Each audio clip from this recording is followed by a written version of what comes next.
28,89%, c'est le taux de réussite au BEPC session 2021-2022, un taux faible, voire très faible, qui cependant augmente les galons de Marietou Koné, la ministre de l'Éducation nationale, au regard des félicitations qu'elle a reçues jusque dans le camp de ses adversaires politiques pour avoir barré la route à plus d'un tricheur. C'est samedi et le sujet a intéressé notre confrère Issa Badini qui fait en plus le parallèle entre deux mauvaises notes. Vous allez le savoir tout de suite. C'est l'heure, madame, monsieur, de la chronique Business 24.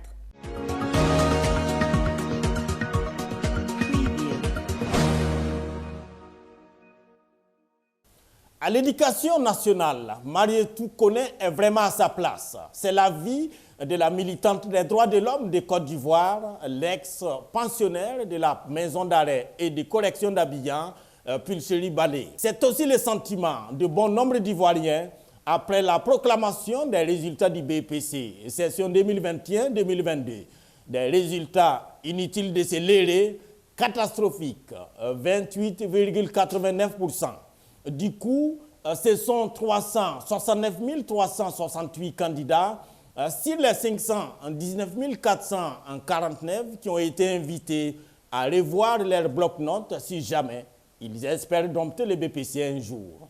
Il faut retourner en 2011-2012, juste après le crépitement des armes, pour voir moins mieux. Mais loin d'irriter les Ivoiriens contre leurs ministres, comme c'est le cas les années antérieures, ce sont des résultats, et il faut le dire tout net, qui confortent la position de l'ancienne ministre de la Solidarité, de la cohésion sociale et de la lutte contre la pauvreté, réputée orthodoxe dans ses méthodes. Vive donc l'effet Marietou Koné, qui, à défaut pour l'instant de produire des scores fleuves, congédie les cancres et les ripoux qui ne giraient que par le pétrole et autres formes de triche qui entachaient jusqu'ici le système éducatif au pays du Nouchi. Fini, on l'espère, avec cette rigueur sans concession de Madame l'anthropologue, des faut voir, c'est mon bon petit. Concertez-vous et revenez me voir, ou si ce n'est pas en Côte d'Ivoire, sinon toi tu ne peux pas avoir un diplôme.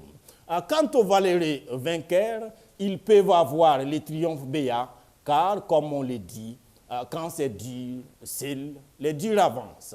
À Marietou Dougou, semble-t-il qu'il n'y a pas de place pour les pleurnichards, les lanceurs de courrier et les superstitieux.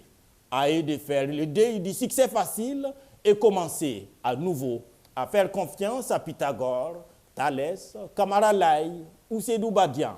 28,89%, ce n'est pas loin des 4,72 sur 20 de l'autre côté de la frontière nord de la Côte d'Ivoire. C'est les Damiba. Après 100 jours de règne, les colonels n'ont pu faire mieux qu'une note en dessous de 5. Une note jugée d'ailleurs généreuse par certains au regard de la dégradation de ce pourquoi ils ont arraché le trône.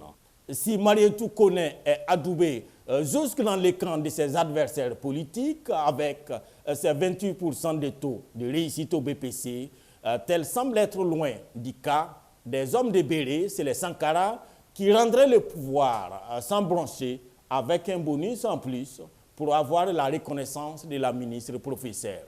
Comme quoi, des notes identiques ou presque peuvent avoir diverses appréciations. Ça dépend des fois de là où l'on est quitté et où l'on se retrouve. À chacun d'assumer ses notes et ses retombées. Bonne fête de Tabaski. À bientôt.